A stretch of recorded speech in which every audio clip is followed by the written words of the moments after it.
Hi, today we talk about how to deactivate your Instagram account. So for deactivating your Instagram account, what you need to do is just open Instagram app on your mobile phone. Then here at the bottom right corner, you have profile button. Click on it.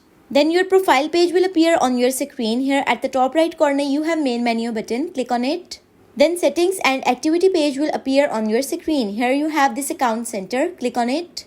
Once you click on it, then account center page will appear on your screen. Here what you need to do is just scroll down and here you have the option of personal details in account settings. Click on it.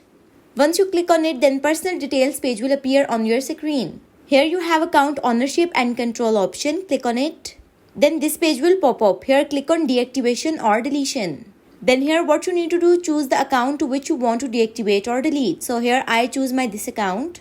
Then for deactivating account, click on deactivate account and then click on continue. So this is the way you can deactivate your Instagram account. Thanks for watching.